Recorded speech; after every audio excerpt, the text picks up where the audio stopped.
Pendidikan itu tidak penting di Indonesia. Para pemilik stasiun TV tidak banyak menggunakan kuasanya untuk mendidik. Mereka mempertontonkan apa saja yang menghasilkan profit bagi mereka. Drama percintaan, perselingkuhan, dendam dan pertikaian, acara gosip pagi, siang, dan malam. Apa yang bisa dipelajari anak-anak kita dari semua itu? Persentase tontonan edukatif dan yang non-edukatif jauh tertinggal. Pendidikan itu tidak penting di Indonesia.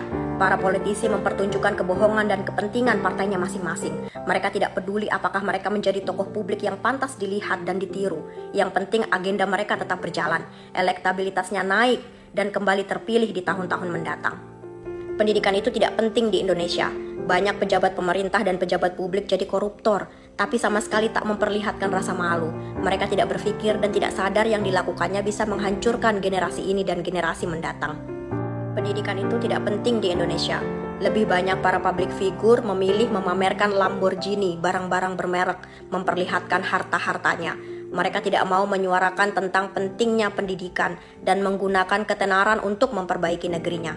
Hasilnya, generasi kita berlomba untuk menjadi viral, terkenal, dan kaya saja.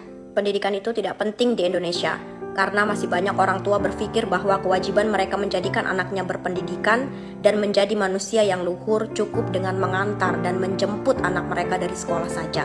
Sejak anaknya masuk SD hingga lulus SMA, terfikirkah untuk membeli buku-buku parenting atau buku yang membekali mereka tentang pendidikan anaknya?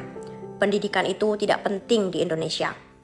Semua dari kita melakukan apapun semaunya. Kadang tak peduli bahwa kebebasan kita terikat tanggung jawab dan semua tindakan disaksikan anak-anak.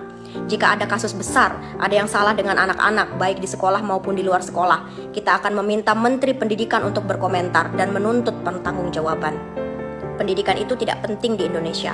Guru-gurunya diberi dan dibiarkan terhimpit kesusahan-kesusahan. Mereka harus menangis, mengemis, dan dipaksa menyerah untuk memperjuangkan dan mendapatkan hak-haknya.